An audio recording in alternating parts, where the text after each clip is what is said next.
10 years later, Mahesh Das left home, decided to go out and see the world, make a living.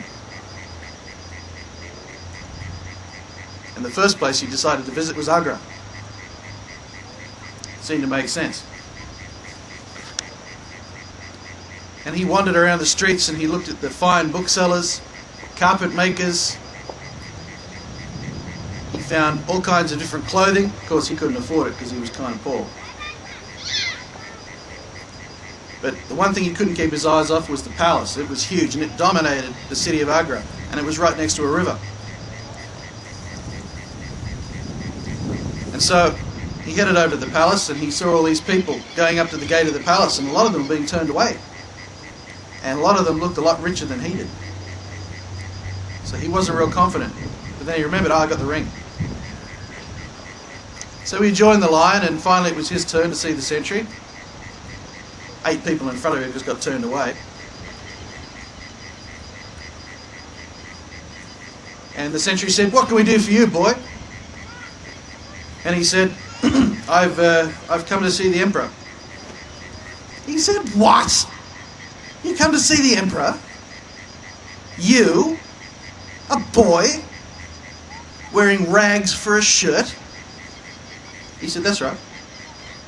He said, "I met the Emperor quite a number of years ago when I was a lot younger." And he told him the story.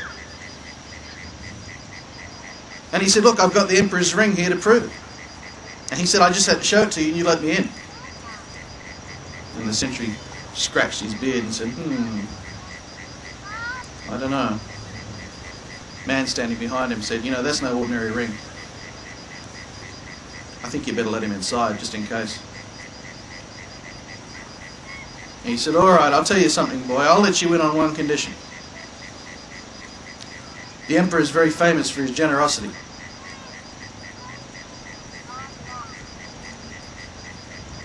I'll let you in on the condition that whatever gift he gives you, you give me half." Mahesh Das said, "No problem. Absolutely. Deal." "All right, boy. Now don't you forget or I'll make you very, very sorry." He said, "Oh, don't worry. I won't forget." And the gate was opened and he strolled into the palace, and he couldn't believe what he saw inside. Tapestries, expensive carpets. He'd never seen anything like this. Not even in his dreams. And various guards were here and there, and they ushered him towards the Diwana Arm. The Diwana Arm was like the big public meeting hall where the Emperor would sit surrounded by his advisors, his court, and where he would meet with the general public and give them ahkam, rulings, and various administrative matters, and still with local, sort of like the judge. And as he came into the Diwana Arm, he saw the advisors were talking among themselves, and the Emperor was listening to someone talking in his ear.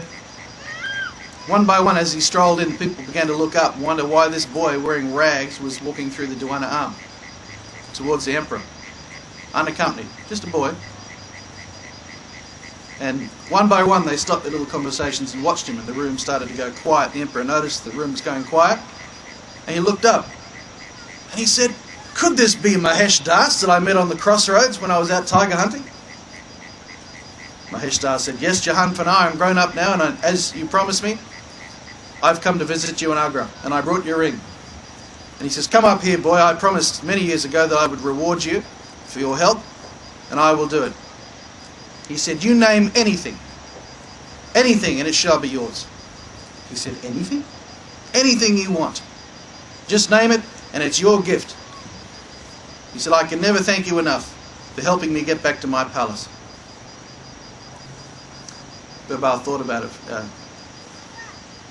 Mahesh Das thought about it for a little while. And he said, "Well, Jahan Pana, if you don't mind, I'd like to be given 100 lashes of the whip." 100 lashes of the whip? And the people sitting around him was like, "What's wrong with this boy? He could have gold, jewelry, horses, and a couple of other things. And he wants 100 lashes of the whip?" The Emperor said to him, "Tell me, Raj Birbal, Mahesh Das, You'll understand why I keep saying that name in a minute.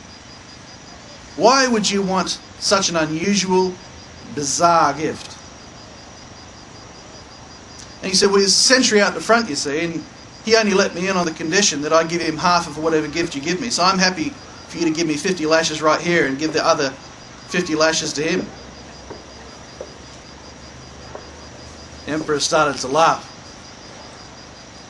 And all the court burst into laughter once the emperor had, because they never did anything unless the emperor did it first. The emperor said, somebody go out there and bring that sentry in to me, and we'll give him the whole gift. And they all sat back and laughed while the sentry was whipped in the middle of the Duana arm. One of the funniest things they'd seen all week. The emperor said, put a new sentry on my gate, one who will not turn people away. I've got a reputation for generosity, and this man is destroying that reputation.